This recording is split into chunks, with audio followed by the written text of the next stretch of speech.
Welcome back to A Celtic State of Mind. I'm Paul John Dykes, and today I'm joined by Liam Carrigan, Ian Conroy, and Lawrence Conley to talk for 1 hour with everybody who's tuning in about that love of our life, Celtic Football Club. Liam, I'm going to kick-start the show by getting an update on our Japanese trio.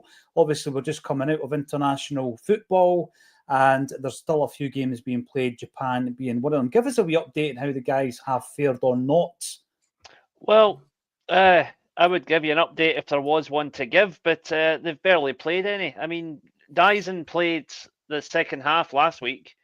They let Hatate on for his token 10 minutes at the end, but Kyogo has not got a sniff, and it's ridiculous, quite frankly. Why bother calling the guy up if you're just going to sit him on the bench? I am not Moriasu's biggest fan, as you've probably gathered. So far, nothing each with China after 20 minutes. And World War III hasn't broken out, so I guess we're doing all right. We're doing all right, but we still have 57 minutes to go of the show, Liam, and anything is possible in this crazy world. Now, in relation to that, though, I'm going to come to yourself, Ian, right? When you consider the travel that the Japanese boys have to undertake for these games, and they're not meaningless games, of course they're not. But as a Celtic fan, I'm selfish. I just think about jet lag, the preparation of those players for our games. They're travelling all over the world and barely kicking a ball, and in Kyogo's case, not kicking a ball. I mean, it's frustrating. It must be as frustrating for the players as it is for Brendan Rodgers. But what can you do? You're kind of helpless in a scenario like that, Ian. You're silent, mate. Sorry, you must be muted. Still muted. I'll throw it over to Lawrence in the meantime until we can get some sound from New Zealand. Lawrence, how frustrating must this be for everybody involved? Yeah, I suppose they're happy to get called up, but in Kyogo's case, never get a sniff of getting on the parts. Got to be demotivating for him, hasn't it? Yeah. For me, listen, I'm happy he didn't get injured. He'll be available for Celtic. That's kind of all it is for me. But for the players, for themselves, it's got to be frustrating. They've got aspirations to represent the country at the highest level, and it's not working out for them. I think Hatate will get his chance. For Kyogo, it just doesn't look like his face fits, no matter what's happening. Not that I follow Japanese football. I couldn't even tell you 5 of the starting 11. So maybe there's better guys out there. I don't know. So, it's got to be frustrating for them. But, international week, though, was touched with a wee bit of sadness for me and also a bit of happiness. But Kevin McGettigan, you met him up at the St. Roch's Acsom game, Celtic side. He sadly passed away on Saturday after a long battle with illness. So sad to see Kevin go. And I met the Urban Culture when he was over in Glasgow also. Brilliant, yes. So I met Tommy Main, the Urban Culture. Great to catch up with him. Fortunately, I was driving. I could have had a few beers with him, but Tommy had a couple of pints where we talked all things Celtic. So, really sad with Kevin's passing, and, I'll be down at his funeral once I get the details. But it was good to see Tommy, who's very kindly donated a Neil Lennon shirt. Unusually, though, signed, but it's a Northern Ireland top frame, signed Lenny, Northern Ireland top. And he's also made a request that all the Acsom contributors sign the Celtic jersey book. So I've got that to kind of bring along on the 19th, the next month. And we'll get everybody to sign it and post it back. He's out living in Ireland now. I know he used to do a lot of work for the GAA over here, but he's living in Ireland now. It's great how these people travel from all over the world, Lawrence, to come and visit your bar. I mean, the Skylark, that's just incredible. Commitment, isn't it? It'll be the Skylark next time for Tommy, but yeah, he'd more pressing matters. His brother and sister-in-law's, I think, golden wedding anniversary. So that's brilliant. It'll be good to get that book back over to Ireland for his attention, and thank you very much to the Urban Culture, to Tommy, for the donation of the framed jersey. I looked at the picture. It looks like it could well be a match-worn effort, long sleeved. It does look like it's got all the spec from back in the day. And basically what happens is we are collecting his many jerseys as we possibly can. People have sent us other Celtic items as well. We are very privileged to be in a position where we come into contact with ex-Celtic players. And if we've got a bundle of jerseys at all times, we can get them signed, Lawrence. And before you know it, with 20 signatures on it, you put that in a frame, and it's a nice wee item to auction off for the charity that we are currently supporting, which is Jamie and his journey. Obviously, he has got a life-limiting disease, illness, and we are helping as much as we can. The family, obviously, are dealing with this every second of every day. But the Celtic community have rallied together. Lawrence says maybe there's better players. Liam, you're in a good position to say whether or not that is the situation. Is it a personal position that the manager has taken? It sounds like it is from this end, mate.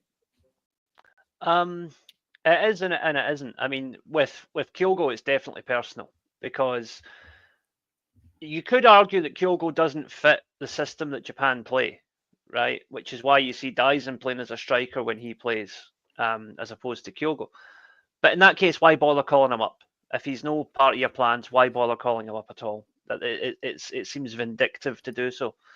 Hatate is going to have a harder time getting into that team, because the Japan midfield, you've got guys playing in La Liga, you've got guys playing in England, you've got some of the guys playing in Germany as well. I mean, it's real top level. I'm talking like guys that play for Liverpool, guys that, there's Mitoma obviously at Brighton. It's top level players, and Hatate, as good as we know he is, he's going to struggle to dislodge any of those guys. But he is going to be a squad fixture, I think, going forward at least, because he's good enough to be in that squad, no question. Mm-hmm. Hopefully, we have contact with our New Zealand correspondent, Ian Conroy. Are you with us, my friend? Oh, you're still silent, mate. You're still silent. Do a wee reboot. Do the classic reboot. That's the technical nous of myself. That's as far as it goes, Lawrence. Anything beyond that is beyond me. Right, everybody, get your thoughts in. We are now focusing, of course. Yes, Lawrence. Maybe suffered from that Elena Sudoku ban. Not allowed to give the interview to Sky by SFA officialdom. Surely once the game's ended, she's been allowed down to give her interview. Yeah, no, it all seemed a bit petty, Lawrence. It seemed very petty indeed. And I was well aware of the fact that we didn't give, I think, as much credit as we should have done in the aftermath of the Chelsea performance that the Celtic women put on last week, which was tremendous. We can't underestimate how well they did. I know that it ended in defeat, Lawrence, but it was a narrow defeat against a fine side who are a powerhouse at the moment in European football. Ian's back. We're just going to do a wee testing, my friend. Hopefully you're back in. Are you back in? We can't hear you. I'll tell you what, the gremlins are conspiring against us today. I don't know whatever Ian was going to say, I'm sure it was a moot point. Oh, yes, I like it. We'll get back to Gary Lineker's statement on Liam Scales later, Liam. No, but you're right. Big credit to the Celtic women's team, and I seen the sending off, and I thought it was just, the penalty decision's just farcical, isn't it? It belongs in the dark ages of Scottish refereeing, I don't know, the 1990s or something. Decisions like that. But you know what, right? You know the thing, right? I'm linking it. I'm going to link it to the incident where Brendan Rodgers falling on his backside. Everybody in the stadium just thought, what a dafty. No, you're getting booked, mate. There just doesn't seem to be any kind of humour in the Scottish game, Liam. It's like it's sucking the fun out of it. I mean, she sarcastically applauded the ref for getting a yellow, and she gets sent off. Seriously. I mean, get a grip. Liam, the thing is, football's the entertainment game. And these guys are all just behaving like school teachers. And the thing is, this officious headmaster behaviour, it's no just Celtic. We remember the famous case with Gaza as well, when he showed the ref the red card and then the ref booked him 2 minutes later. I know. Must have been the only guy in the stadium who wasn't laughing at it. It was pathetic. And I think a lot of it is it's the wrong character of people that are being referees. Forget about the whole Rangers supporter thing for a second, although we know that's what the vast majority of them are. But it's also just people who are totally humourless, people who I'm guessing must have been bullied at school and are taking it out on footballers now. There's a lot of transference going on there, I think. It's pathetic. People with that sort of attitude. But you see this in all lines of work. There are people who are in management positions who should not be managers because they don't know how to talk to people like human beings. Yeah, you're right. And I think not only were they bullied at school, I think they're currently bullied at home, and they're taking that out on the players. Sorry, Lawrence, what were you saying, mate? I'm going to say it's a total diversion. Hardbroken's a complete diversion for the farce that was the penalty, and a number of farcical decisions throughout the game. You know what I mean? We should really talk about, geez, did the referee really think a Celtic player getting tripped was a penalty to Rangers women?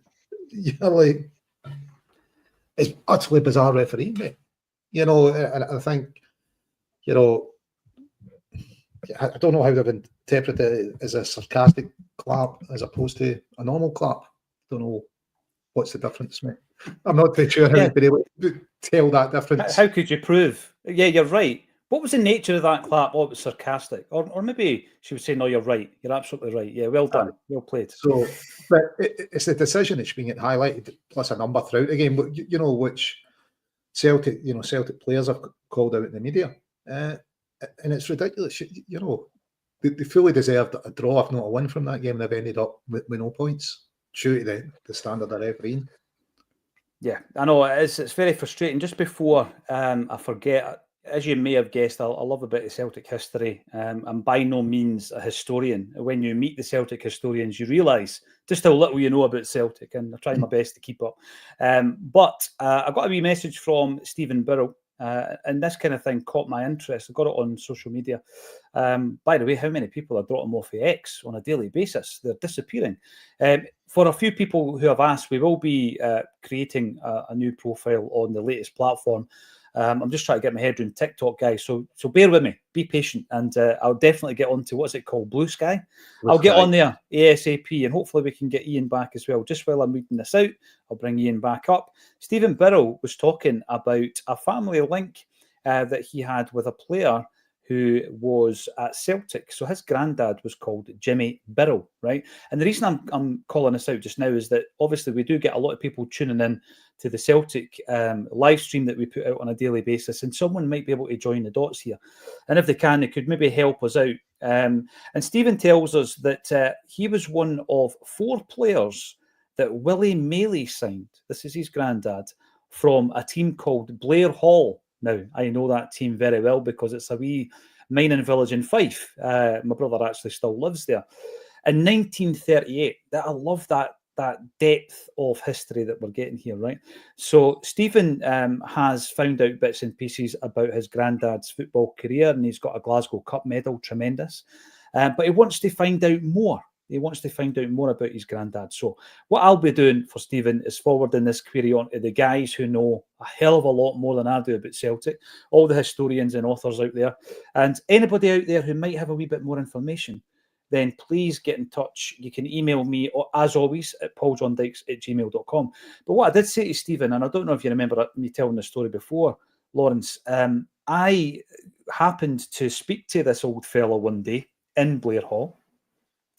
And I was chatting away to him, and the only thing that distinguished the fact that he might have been a Celtic fan was a wee teddy bear in his kitchen, right? And it was one of these kind of knitted efforts that you would find, you know, at a market stall. And he had the green and white hoops on, this teddy bear. So we got talking about Celtic. Big Celtic man, yeah. What team was yours? He goes, Willie Maley's team. Willie Maley signed me, he says, this old guy. And his name is John Wilson. So he was part of this batch of 4 players that Stephen is talking about, John Wilson, and he also played for Celtic under Willie Maley. He just called him Maley. I don't think they got on, Lawrence. Right. Maley signed me.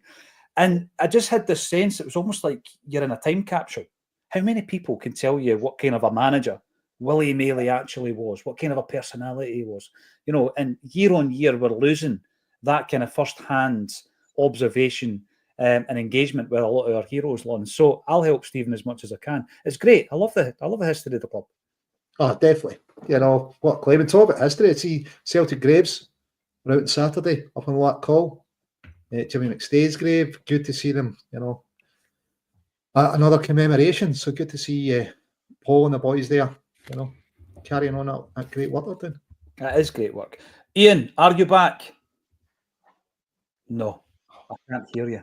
I can't hear you. Yeah. It is a face palm. I do not know, my friend. Hopefully you can tune in to the rest of the show. That's a shame. I'm always keen to hear Ian's thoughts on the game. Very balanced thoughts on the game. So we've been speaking about the Japanese trio. Any update on the game, Liam? I know that you'll be keeping a wee eye on that. Currently 1-0 to Japan. Koki Ogawa with the goal. That's all I've got at the moment. Coming up on half time. Right. Thought you were going to say Koki Mizuno with the goal. Oh, you know, before Ange, I thought there was only 2 Japanese players in the world. What? Wait a wee second, right? Koki Mizuno. Who can tell me where he plays his football? Kokai Mizuno. Where does he play? You think? Right. Last I heard, it was with a J2 team. Right. Like the second tier. Let's have a look at him. He's Who was 39. it? He's 39, so he's still got about Right. 10 years to play, if you go by the average, right? No, he's retired. Wait a wee second. No, he's got a contract up until the 1st of February. And it's saying here that on the 1st of February he's going to retire. Awata Grula. That was his last club. Right. Didn't he score a goal against Falkirk one time wearing the Bumblebee though, Lawrence? Think so, mate. Think so. I mean, I was all aware of him and obviously Nakamura before Ange. So, but yeah, that was my knowledge. Obviously, Liam knows a lot more. No, he did. He scored a goal. I think it might actually. I don't know who it was against, but I seem to remember it was at Hamilton's stadium for some reason. Right. So it might have been Falkirk in a cup game, or it might have been against Hamilton. But I remember him scoring at that stadium because it's just around the corner from my dad's house. So that's where it was, right? So that leads us on then, right? We were definitely wearing the Bumblebee, and there's rumours spreading like wildfire on international break that we're going to have a return to the Bumblebee. So, Lawrence, you're going to have to get the double denims back out and get yourself into the Brazen Heat, mate. Oh, yeah, definitely go down and see Big Red. I'm actually overdue a catch-up down the Brazen with him. But, yeah, I've got the original Bumblebee, mate. I've got upstairs. Throw that on. Maybe a bit cold for the double denim just now. It's not quite taps off weather, so I'm not too sure in double denim. Is it ever, Lawrence? Let's be honest. When you get to a certain vintage, is it ever taps off weather? Right. Interestingly enough, though, there has been another launch of Celtic merch. Liam, yet another top. I know you're a massive aficionado of the Celtic and the football jersey. There is a new range. It is available. I think we've all got to that point where we know that there's going to be loads of ranges while you're under a contract with Adidas. What was your take on it? It's a bit kind of, I don't know, futuristic looking. It reminded me of if anyone remembers the film Terminator 2, it reminds me of the T-1000 just after he's been hit with a grenade launcher. It's a sort of a liquid metal thing they've got going on. Personally, I like it. I think it's something different. It's not a kit we're actually going to wear in a match, so I don't think anybody needs to lose any sleep over it. I like it. I'll probably wait till it's down to about 20 quid before I buy it, but I think it's all right. Love unites. The interesting thing is, and I get this, as I get older, I realise that the jerseys are not aimed at me. They're not aimed at my market. And we've got a pile of jerseys here. As I said earlier, we're working our way through them. We're getting them signed by the Celtic players we're privileged to come into contact with, getting them framed up, and we're auctioning them off, raffling them off. And just last month, Jamie's parents put on an incredible evening for the wee fella and raised 20 grand for him. So that's like a third of what they need for the entire year. So they're working tirelessly, and we're going to help as much as we can. But I was going through them. There's a whole pile of them right here. We've got loads of jerseys that have been sent in kindly by Acsom listeners. And just to test that theory, Liam, I went through them and I was asking my wee fella, 8-year-old, right? So obviously a massive amount of the marketing will be an age group that's kids, basically, globally.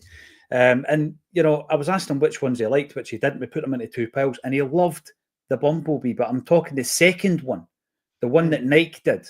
That like Kokai Mizuno wore and Mark Crosas and all these guys.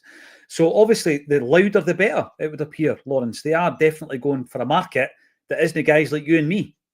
I don't know, speak for yourself, mate. You know, I may very well buy the Bumblebee and relive my Middle Ages. But who knows? What do you mean relive them? You're in them, are you not? Yeah, I'll take them past them now, I don't know. But I like to, I don't know if it is officially the new home top, you know, with the tartan through the green. Yeah. You know, yeah. It's looking smart, you know. It's all about subtlety. Yeah, it's When nice. it- Not when smart it as comes to Sutton. the whiteout top. See, why didn't they just release that as a genuine jersey, mate? Just green white hoops.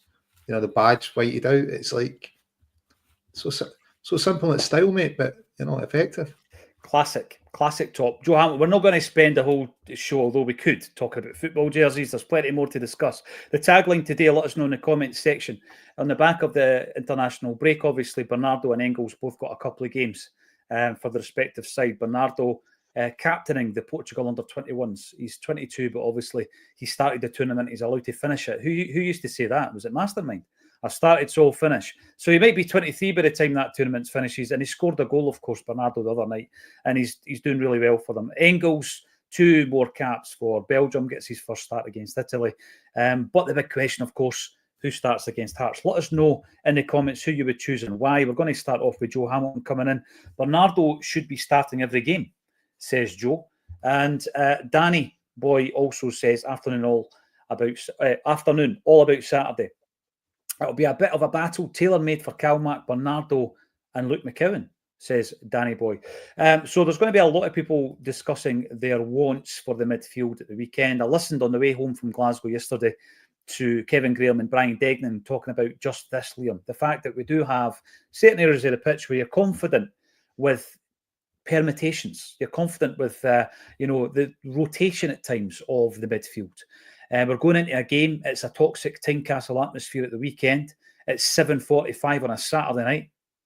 We've got no tickets as a fan base, virtually no tickets. I think we've got under 1,000 tickets. Am I right in saying that? Yeah, I think so. But you can go up to Celtic Park, listen to Tosh McKinley, question and answer before the game for a £5. Get a pie as well, and then you get to watch a game and buy pints at, I think, I don't know, £6 or £7 a pint. The big question: what kind of pie? You can't just say you get a pie, right? Because mate, it's a long time since I was Celtic's official pie tester. I don't know who fills that position just now, but you know, I'm hoping that the quality's still there. You know, myself and Kenny Harkin put a lot of work into being official pie testers for Celtic back in the day. I remember you first saying that, Lawrence, and I had to check it, and it's been confirmed. It checks out. Lawrence was the You've seen the letter, mate, I know.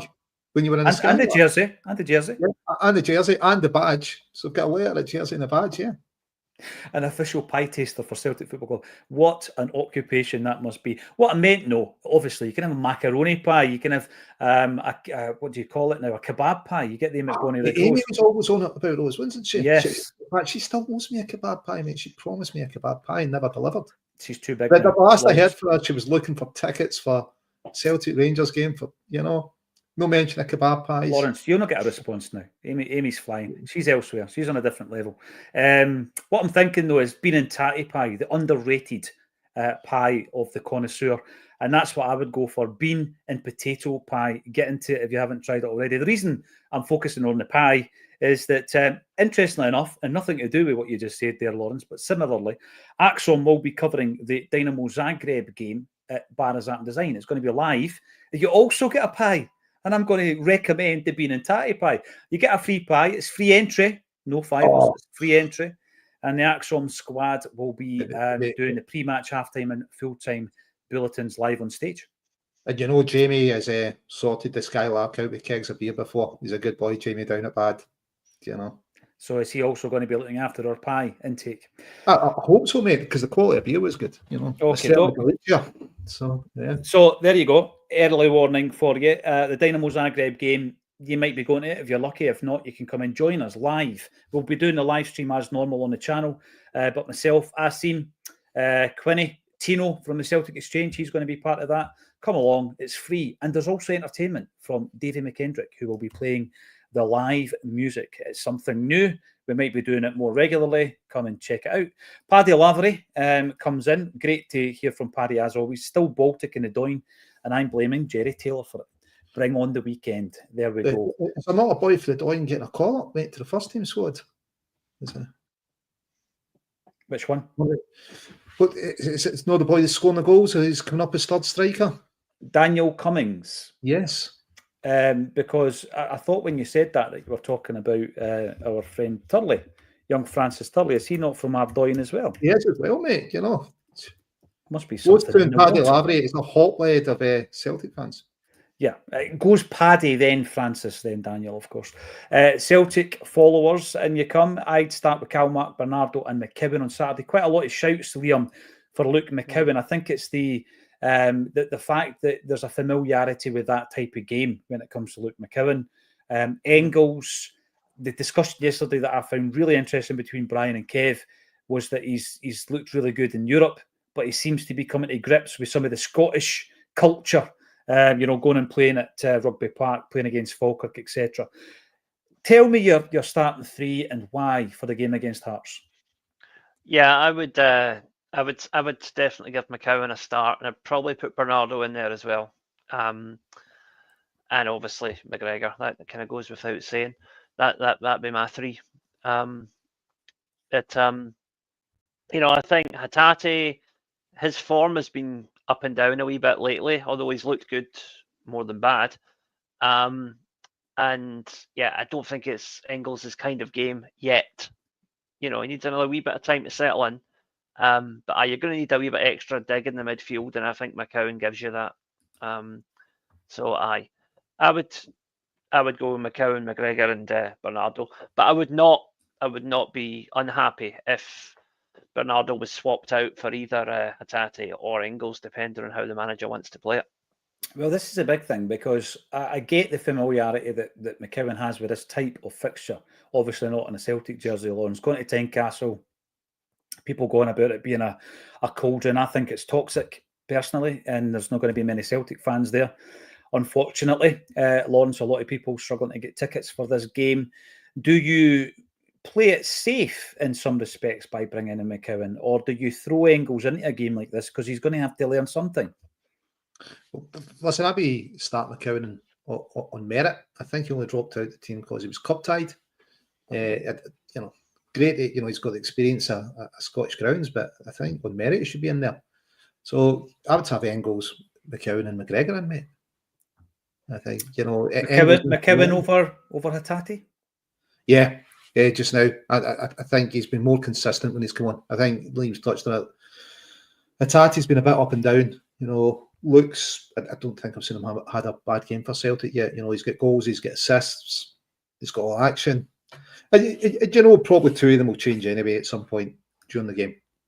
You'll probably see Hatate come on and maybe Bernardo come on at some point.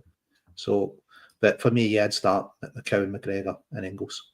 Okay, it's interesting because I'm a massive fan of Hatate, and I think yesterday again the guys were talking about the fact that yes, he might give the ball away, he might try passes that don't come off, but when it does come off, he is capable of doing things on a football park no one else is in a Celtic jersey, and that's why I would use him to unlock Hearts. I wouldn't drop Hatate if everybody's fit. My strongest midfield, personally, is Hatate, Callum McGregor, and Arnie Engels, with Bernardo chomping at the bit and Luke McCowan chomping at the bit to take the jersey. However, I'm going to go back to what Liam said earlier.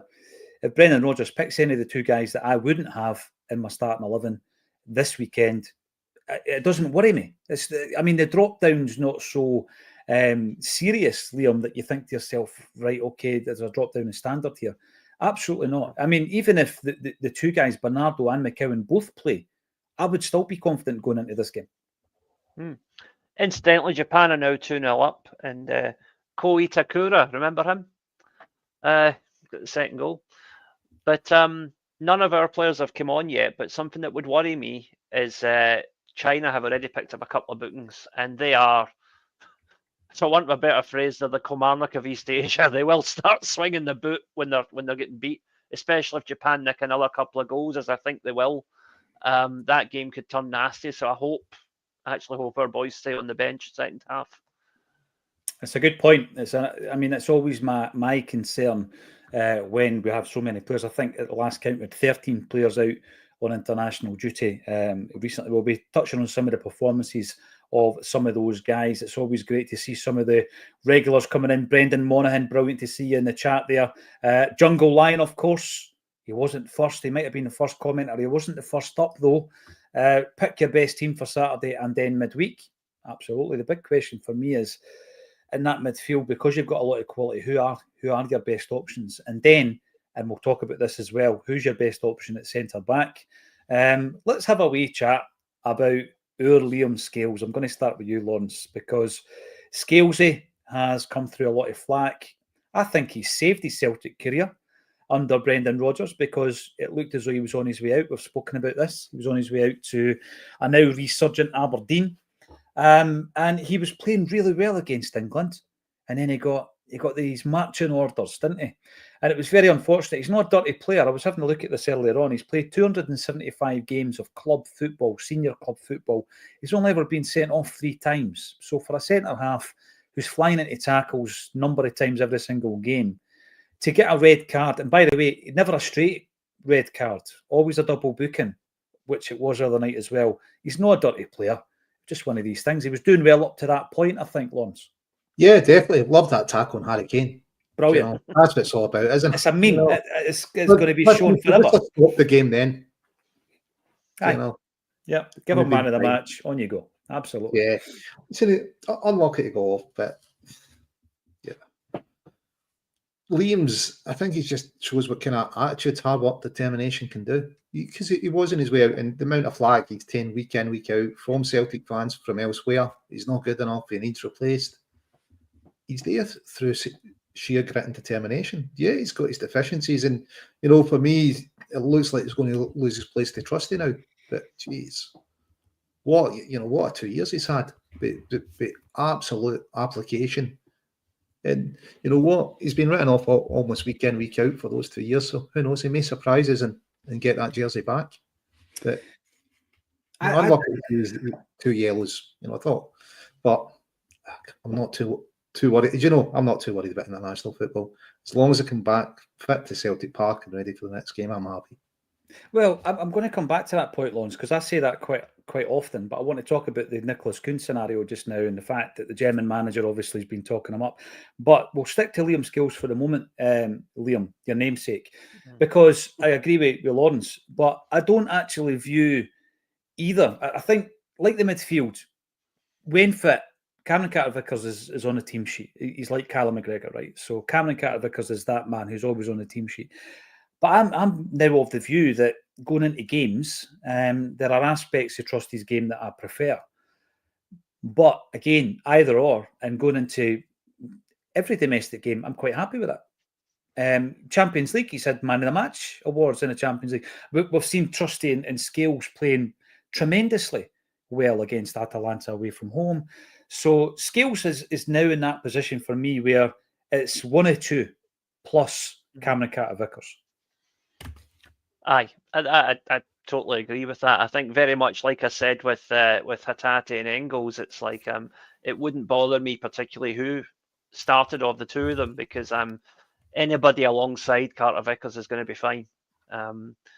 Because again, Carter-Vickers has got that leadership quality that he makes whoever's alongside him a better player. And I think it's. I'm not overly worried about it one way or the other, to be honest. It's like the Van Dijk effect. We could call it the Van Dijk effect. You know, you play somebody alongside him, and you know he's going to look better. I mean, the question though that I would expand on here, and the question I would ask Lawrence, come to yourself, is when we get to January, I think there's going to be some fine tuning. There's, you know, like last January, some fine tuning. And I want to talk about this because I think the central defensive area is where we could do some fine tuning because I'm talking actually about the next raft of players or 2 players, in fact, Mike Nawrocki, Stephen Welsh. So Nawrocki this season, I was actually surprised. He's only played 5 minutes of competitive football for Celtic this campaign. And when you look at last season, he only played 788. So if you're looking at 90 minutes games of football, he's not even played 9 games for Celtic in 1.5 seasons. Stephen Welsh, I think I would like to look upon Stephen thinking that he's a reliable kind of Ralston-esque type player, but I don't think he's at that level. I actually don't. I mean, we'll get to Ralston. Ralston's playing international football. He's playing at a high level. Lawrence, he can step in and I think he makes more of an impression than Stephen Welsh does. So my question for you would be, because in an ideal world, I think you move both of those players on, Welsh and Nawrocki, And this fine tuning I'm talking about, you bring in another centre half.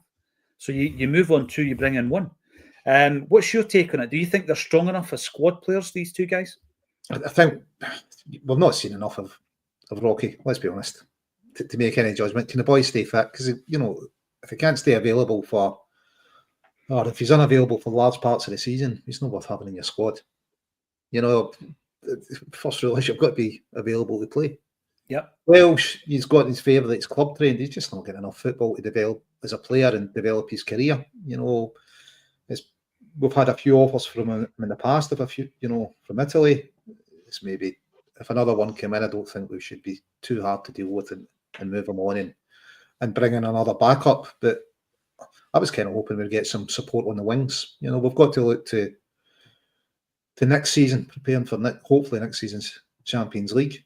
And for the running, it looks like Aberdeen will still be in touch. We could do a wee bit of help in the wings, I think, and maybe another forward in, mate.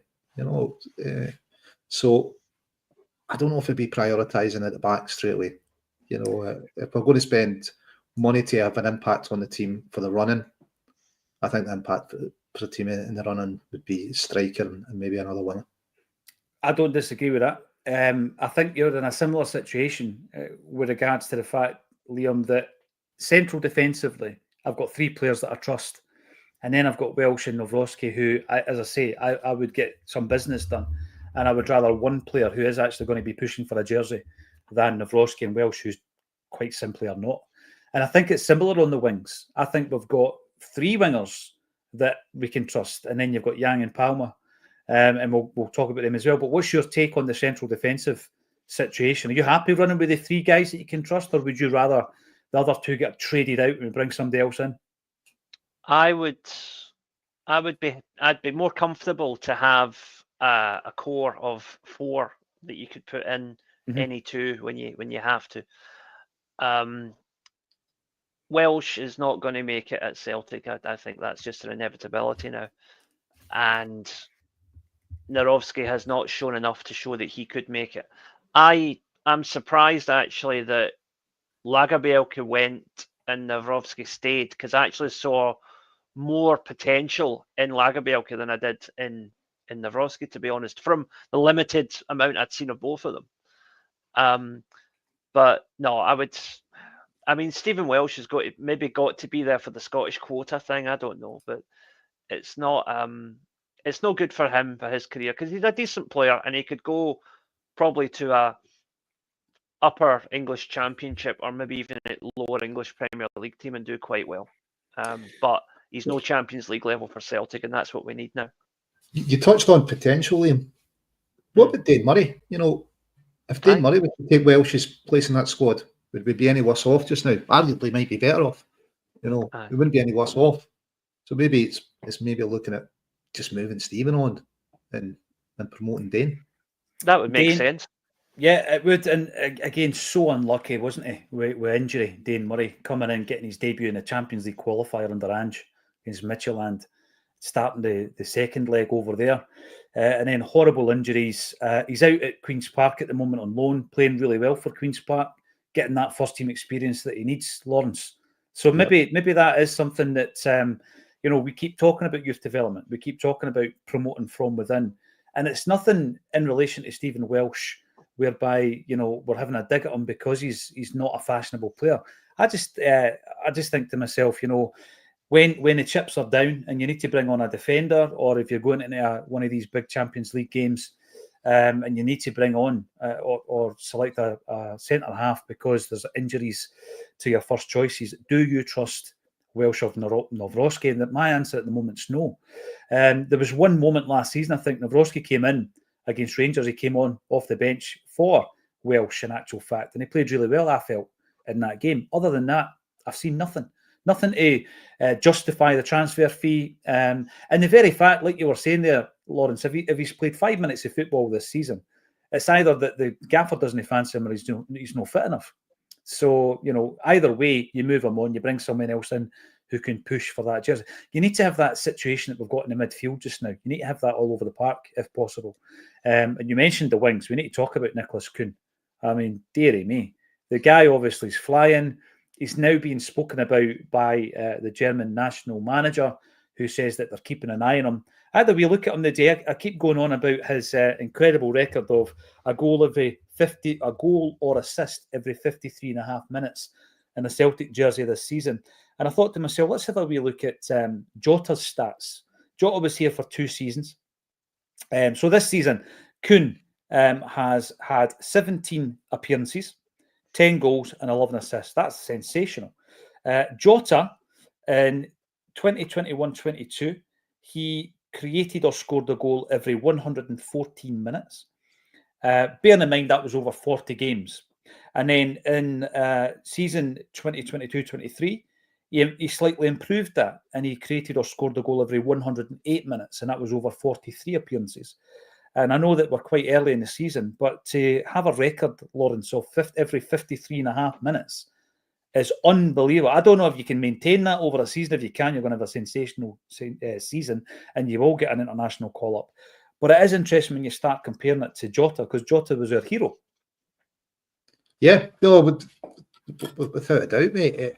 Kuhn's just been, you know, he's been on a different planet from everybody else in the park so far this season. His performances have been absolutely top draw. And obviously we'll prepare ourselves for the onslaught of the Scottish media and the upcoming transfer window about who's going to buy him. Yeah. Will we get, you know, Matt O'Reilly money? Because if we do, they'll get that money for, I don't know. I'm trying to struggle to think actually any of their players' names these days, mate. I don't know. The big thing as well, Lawrence, of course, transfer marked gives you a valuation. So Nicholas Kuhn will probably be worth about 4 million quid at the moment. You know what I mean? I don't know who the editor is of that particular website, but all the Rangers players seem to be escalating in value at all times. And the Celtic guys like Kuhn getting talked up for a German cap. Maybe that's what's happened, mate. Maybe the Rangers have just priced themselves out of the market. That's why nobody buys their players. Nothing to do with the quality. No. Nicholas Kuhn, Liam, as I say there, some people don't like you to compare and contrast, but when you're talking about contributions, you're talking about goal contributions from a winger, it's difficult not to compare to a guy like Jota, who became a hero to so many Celtic fans, and he became an inspiration to guys like Lawrence Connolly, who started wearing double denim again, getting the old Bumblebee jersey on and going to the Brazen Head. Not that you needed an excuse, Lawrence, let's be honest. But anyway. Never need an excuse to go to the Brazen Head, mate. You know. Or to get Celtic top on for that matter. No, you're right. You're spot on. But yes, he's up there. He's tearing these stats to pieces at the moment. But with the caveat, Liam, of course, it's only half a season in. Aye. Just to pick up on something Lon said there about Rangers overvaluing their players, are you saying I should have bid 3 ginger bottles for Morelos that time? Is that what you're telling me? You know, probably. You know, 2 was my limit. You know, I thought I've been very generous with 2. One of them still had some iron brew in it. But if you want to be serious about it, there was a guy that could have sold for some money. Maybe not as much as Celtic were selling our players for. And that's basically where they went wrong. They based their business model. Well, if Celtic get that, we should get that. You're like, but the problem, your players aren't as good enough and your player trading model isn't proven enough. You could have turned a decent profit on the guy. You might only have been, I don't know, what is it, 17 or 20 million or something in debt. They might only have been 12 million in debt. You know, but because they can't see past, if Celtic got that for a player, we should get that. And it's just absolutely, what is it, zombie economics or something it's called? Is that the term? ZE? That's interesting. Yeah. It's like really, really bad asset management, isn't it? You know what I mean? Yeah. If you've got a player trading model and you're trying to profit on a purchase, and you lose them all for zip, and then you start, crying into your chips afterwards. I don't care, to be honest. I really don't. I mean, just focus on the Celtic, focus on our business. They put the ass in asset management, don't they? Oh yes, absolutely. Yes. And the side letters. Nicholas Kuhn. I mean, as I say here, the caveat is I know we're only half a season in, and of course he played last season as well. He would need to do that consistently because Jota did it for 2 seasons, Liam. Mm-hmm. Aye. Yeah, I mean, it's one of those things that I think he will go for big money, but like you say, he's not quite Jota level yet, but he's definitely shown the signs that he could be up there. And Aye. By the way, 2-1 in the Japan game now. So that might not quite be the done deal that I thought it was. So Was it Zheng Zi ahead of the corner? Zheng might as Zi, well have been. honestly, my memories of that guy, Lawrence, way back in 2010, I started writing my first book, and I thought to myself, I'll go in nice and quiet, kind of off the radar with my interviews, and I'll just go for Danny McGrain for my first interview. So I went through the normal channels, contacted Celtic's media team, and they invited me up to Lennoxtown this time. I totally just blagged it. I had no idea what I was doing, Lawrence.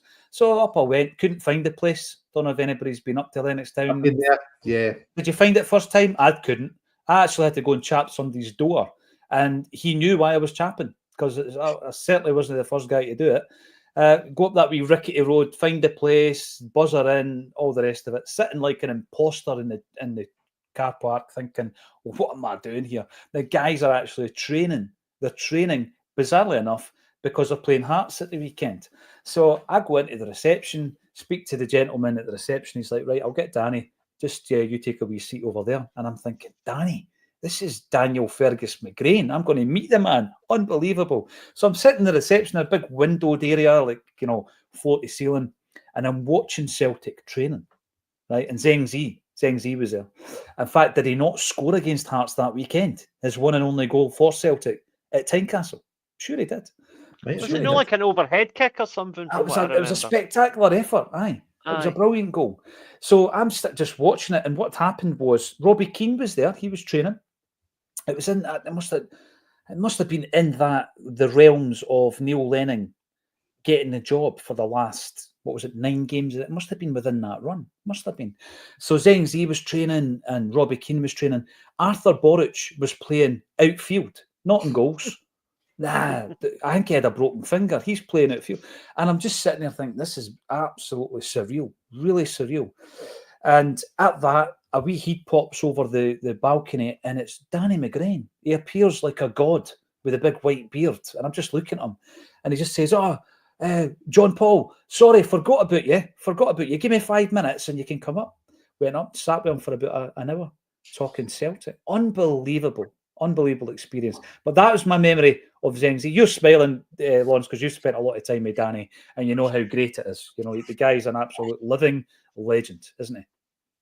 Aye, Danny's he's a very funny guy, outstanding, very humble. I just don't know if he understands what the esteem he's held in by every Celtic fan, and not just Celtic fans. When you've been out with them, you've seen Rangers fans come up, want to shake his hand and get a picture taken with him. Absolute legend. I think according to the Scotland managers, he was Scotland's second best fullback at one point. Bizarre. Stuff, eh? We will be talking about Scotland, of course. There was a wee graphic popped up on the socials, guys, and it was the top goal scorers in a Scotland international jersey. We all know that Kenny Dalglish and Dennis Law are, 30 goals each? Kenny played a lot more games than Dennis Law did. And then it starts going down. Like in the top 5, the 5th joint goal scorer, when I seen the graphic, was John McGinn and Alan McCoist on 19. Did McGinn's second goal take him to 20? I'm not sure, actually. Somebody in the comments might be able to tell us. So he'll then be number 5.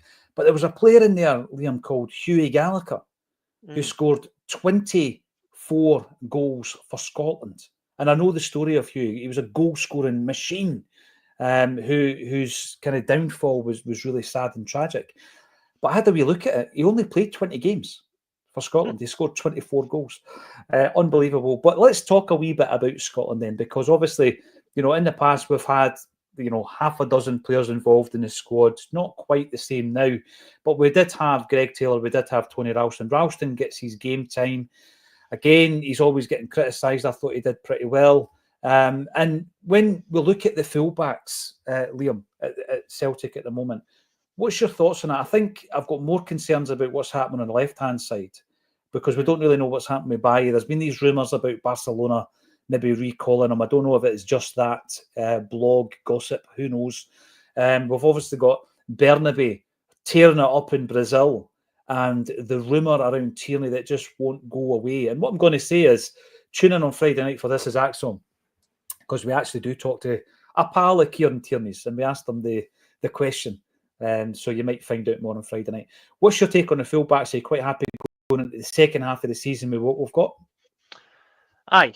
The Valle situation is worrying though, because for different reasons, Barcelona are probably not going to be spending a lot of money in January. They are still in a kind of a financial fair play dilemma, and there's a couple of interesting documentaries about it on YouTube. But Barcelona, the background there is an absolute mess at the moment. But what I do know is that they rate Valle as a player, and he's a guy who they do see as part of their plans in the future. Sending him to Celtic was get him some game time in the Champions League. That was the main reason for them sending him to us. So there is a chance he might go back in January. I hope not, but it is a possibility. You know this, right? Like everybody else, I have a look at the kind of reaction of Celtic fans to the news reports of Bernabé over in Brazil, Lawrence. And, you know, some of them are saying, we might still have a player, bring him back and all that. No, totally Jack Hendry him, right? He's went out, he's done well, sell him.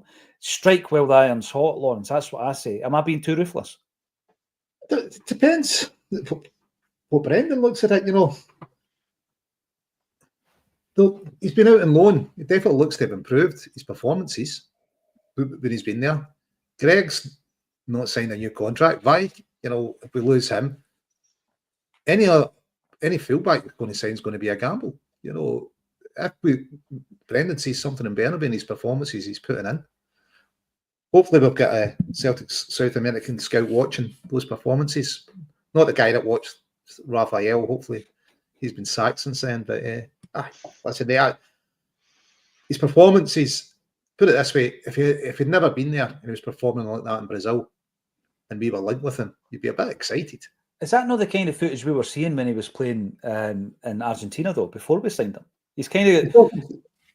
I don't think he had this kind of this level, mate, of this consistency. You saw some good clips, but you know, I think consistently every game he's done decent performances. I think it would be daft just to write him off immediately, especially if you're calling me daft then, because I'm writing him off. Mate, you know, if the cap fits, but it's like, you know, Greg Taylor might not be signing. Baye could get recalled. You could be going, right, we need a left back in quick. Here's a guy that's performing well, that's our player already. There's no sale being agreed, mate. Yeah, you know, do we want to go out and spend maybe 3 or 4 million on someone else that might or might not fit? I don't know. I think it would be daft for us not to take notice of his performances and make a decision based on that, rather than making a decision based on the two, you know, last year, what he was doing last year when he was here.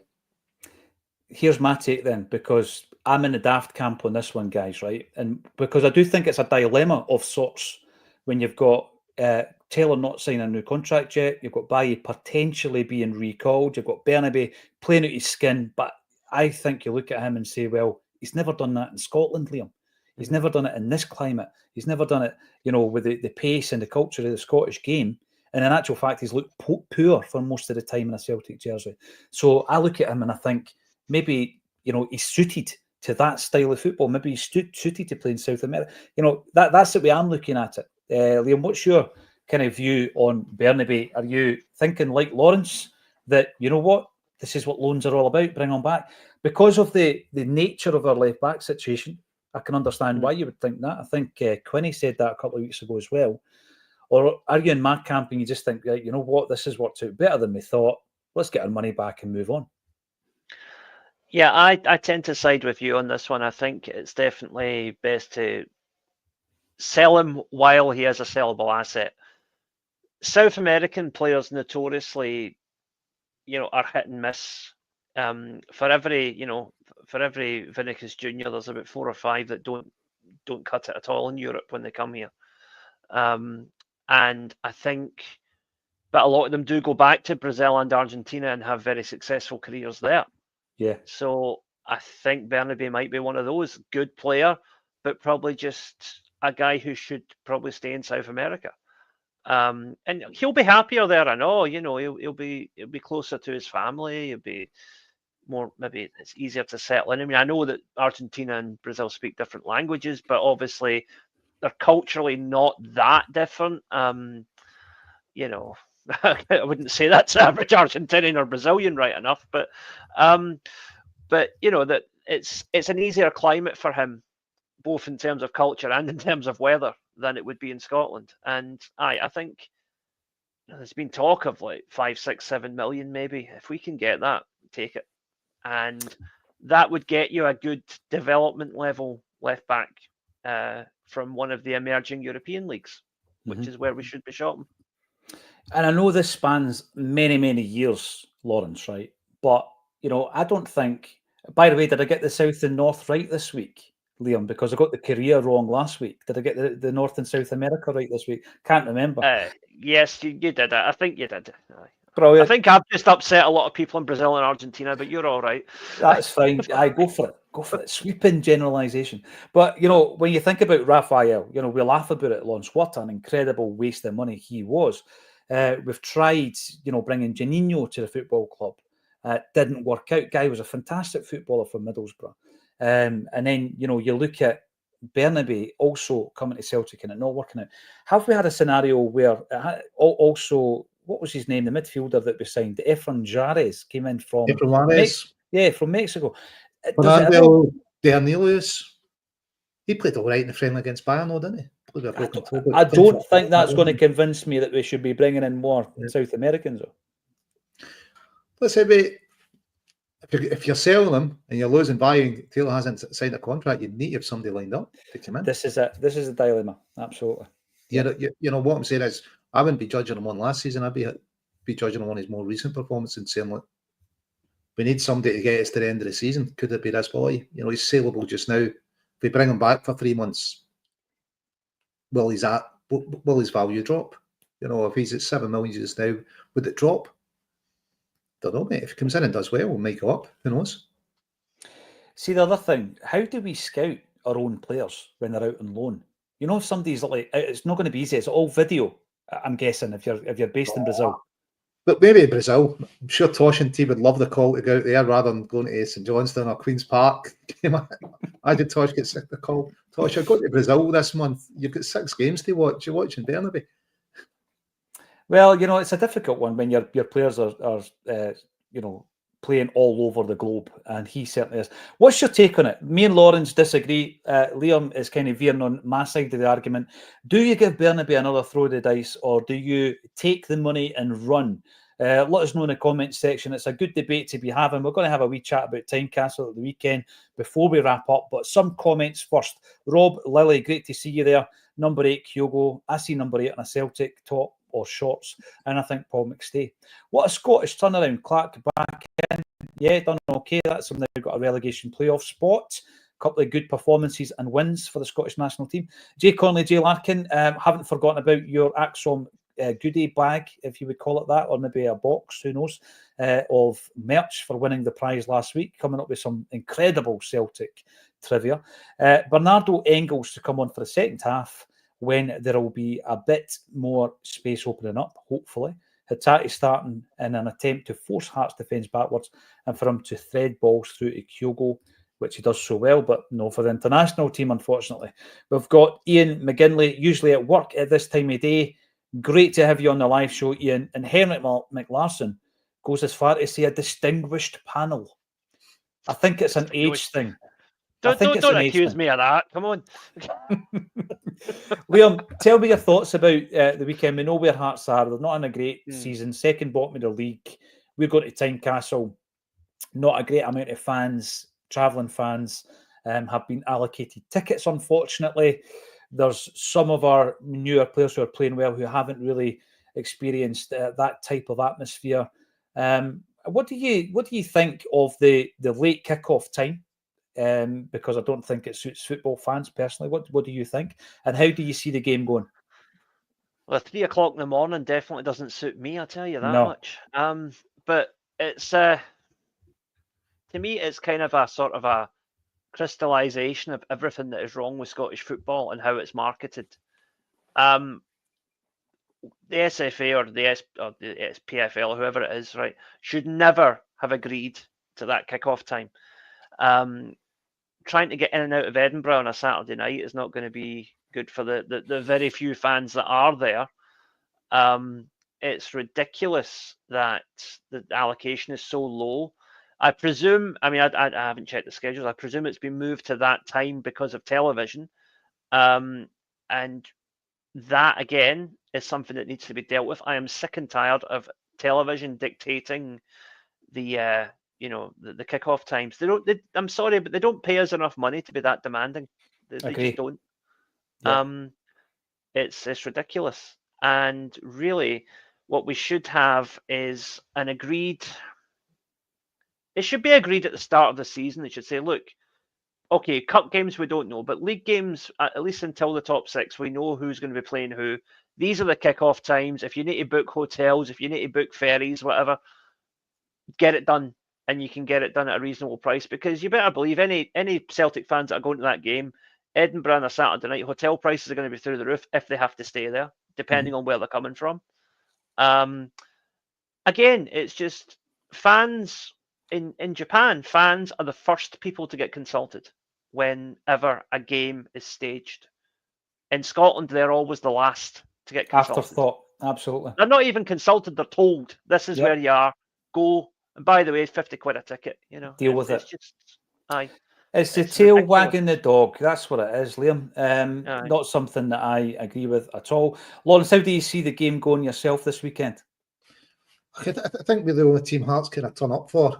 I know they taking a point off one of the newer teams in the league kind of early in the season, but first day of the season. It'll be tough, mate. Yeah, no, I think it'll be a tough game. I think we'll win 2-0, 3-1. I fully expect us to win it, but I think we'll put in performances. I think the high boot rule will be back in place for this game, especially if it's one of our players. But yeah, expect us to pick up the points. They've not been good this season, Hearts. I know they raised their game against us, but they haven't been good. We've got a decent squad now. We've looked at it. We've covered kind of who we'd put in midfield. I think we're all in agreement. Any of our main players that we put in there, any of the top 5 we put in there, should be more than enough to match Hearts midfield. And we should have enough up top there to get the job done. So I'm expecting a win, maybe not comfortable, but a bit of a physical game, and expect maybe a bruising encounter for us. A bruising encounter under the lights. Let us know what you think in the comments. How's that going to turn out for Celtic? Also, let us know what you think about the midfield selection. Which 3 would you pick?